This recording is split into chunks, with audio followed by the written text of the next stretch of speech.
Apakah yang terlintas di fikiran anda setiap kali anda mendengar mengenai Amazon? Hutan hijau luas yang bertindak sebagai sebahagian kecil paru-paru dunia atau hidupan buas yang menakutkan anda?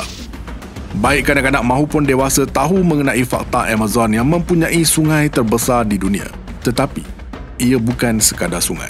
Ia merupakan lembangan Amazon yang hampir sebesar Australia. Sangat luas. Air pasang sungai mengalir pada jarak yang sangat jauh sehingga kan belum ada satu jambatan pun dapat dibina bagi merentasinya. Setiap 24 jam, Amazon membawa kira-kira 19 meter padu air ke lautan. Jumlah ini mencukupi bagi menampung keperluan bandar seperti Kuala Lumpur untuk satu dekad seterusnya. Sungai yang menakjubkan ini malah mempunyai aliran akuifer misteri. Akan tetapi, terlindung dari mata kasar dan tidak terdedah sehingga kini.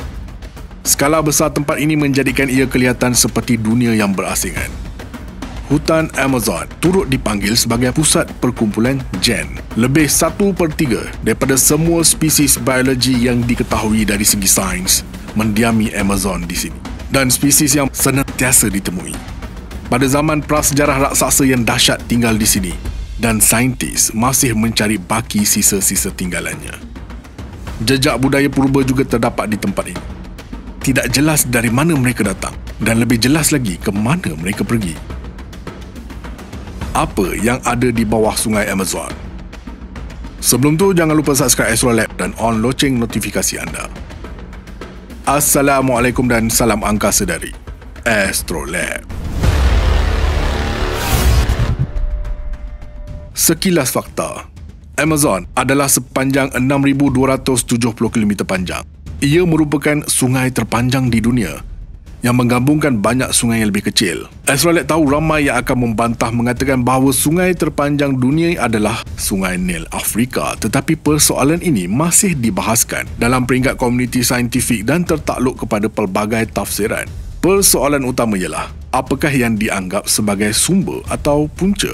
Jika kepala sungai adalah Maranon, maka Amazon adalah sepanjang 6,400 km panjang. Jika kita menganggap Apache sebagai sumbernya, maka Amazon menjadi lebih panjang secara spesifik, sepanjang 6,992 km, jauh meninggalkan Sungai Nil iaitu sepanjang 6,650 km. Dan jika titik permulaan adalah dari sumber Ucayali, Amazon adalah 7,100 km panjang dan dengan mudah menewaskan Sungai Nil. Jangan terkejut jika nama Amazon berubah-ubah sepanjang perjalanan anda dari barat ke timur kerana hutan hujan ini diberi gelaran berlainan dari satu kawasan ke kawasan lain. Di bahagian tengahnya, penduduk tempatan memanggilnya Solimois dan hanya bahagian terakhir sungai yang lurus yang menyumbang 1/3 daripada jumlah panjangnya dipanggil Amazon. Banyak anak sungai utama Amazon mendapat nama mereka daripada warna air. Sebagai contoh, air di Rio Negro kelihatan hitam, manakala di Madeira ia kelihatan kuning keemasan. Berhampiran Manaus di Brazil, Rio Negro bergabung dengan air kuning dan keruh di Solimois, mengalir menuruni lereng Andes. Kedua-dua sungai itu jatuh ke dalam satu dasar dan untuk masa yang lama bertindak seperti dua cecair yang tidak bercampur. Seluruh lembangan Amazon adalah tanah pamah yang besar dikelilingi dengan hutan hujan yang mencakupi bahagian utara Amerika Selatan.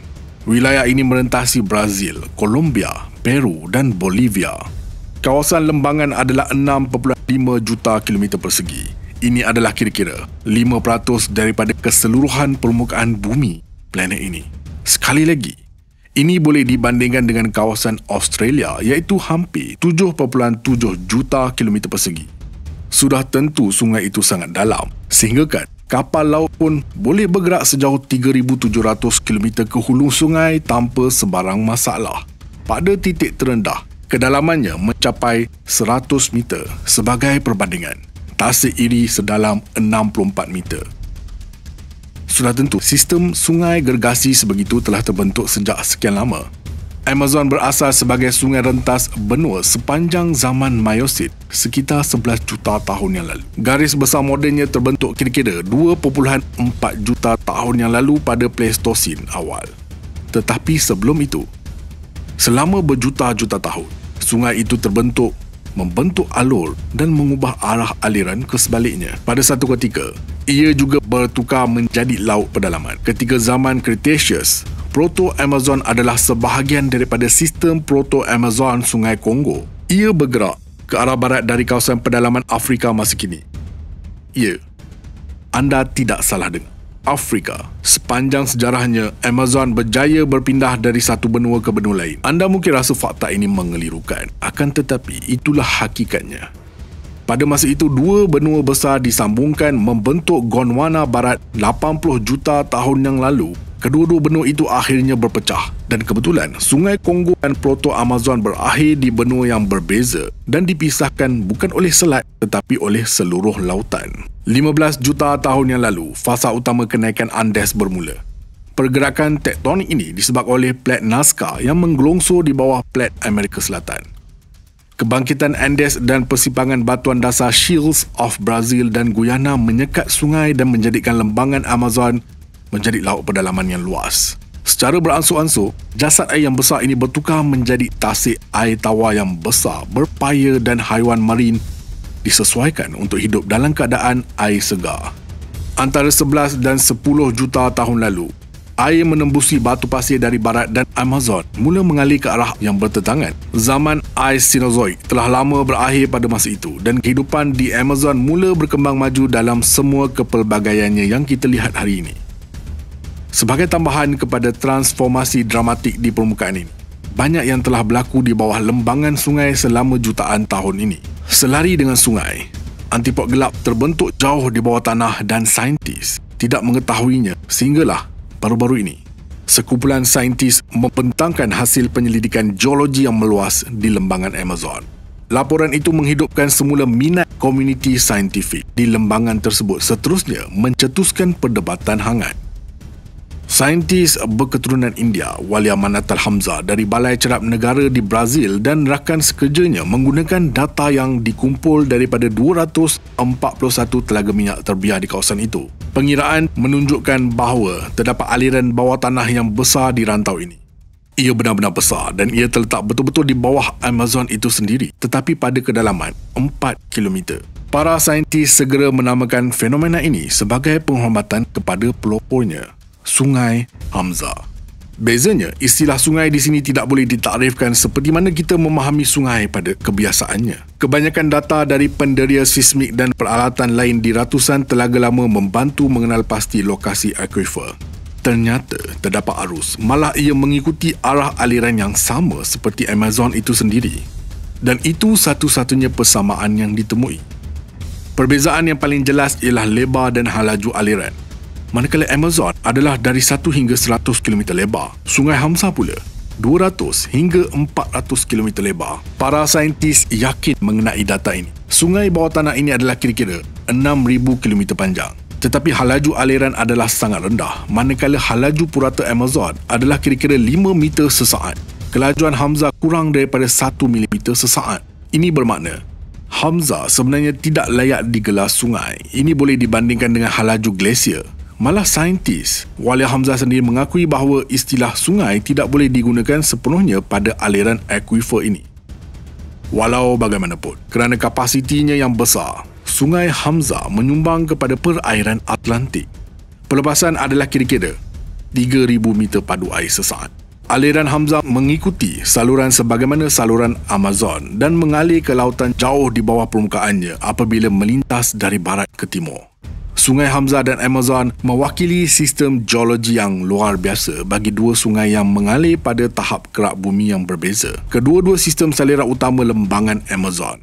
Termal air bawah tanah menunjukkan bahawa Hamzah mengalir barat ke timur sama seperti Amazon, kecuali pada kedalaman kira-kira 13,000 kaki atau 4,000 meter di bawah permukaan bumi. Simulasi komputer mencadangkan bahawa kedalaman yang lebih tinggi kira-kira 2,000 kaki atau 600 meter, sungai itu sebenarnya mengalir secara menegak. Tetapi tidak kira betapa luar biasa kewujudan sungai-sungai ini. Antara yang paling menarik dan juga berita yang agak menyeramkan tentang sejarah wilayah ini telah pun ditemui. Anda boleh cuba lihat fosil. Tiada apa yang istimewa, bukan? Lagipun, ia hanya vertebra. Tetapi ini adalah tulang belakang ular, rasanya. Astrolet dapat mengagak apa jawapan anda apabila melihat imej ini. Terdapat beberapa ular besar seperti anaconda. Tidak ada keraguan tentang perkara itu. Tetapi, ini adalah perbandingan vertebra anaconda sebagai perbandingan. Terkejut? Makhluk yang sangat besar mendiami Amazon jutaan tahun lalu. Malah anaconda sendiri kelihatan seperti cacing di sampingnya. Beberapa juta tahun selepas meteorit terkenal membunuh dinosaur, Titanoboa muncul di wilayah Colombia moden. Ini adalah ular terbesar yang pernah wujud. Ia boleh mencapai sehingga 13 atau 15 meter panjang dan berat lebih 1 tan. Ular moden terpanjang iaitu ular sawo batik cuma separuh dari panjangnya, tidak lebih daripada 7.5 meter. Raksasa seperti itu nampaknya boleh memilih apa sahaja dalam menu prasejarah.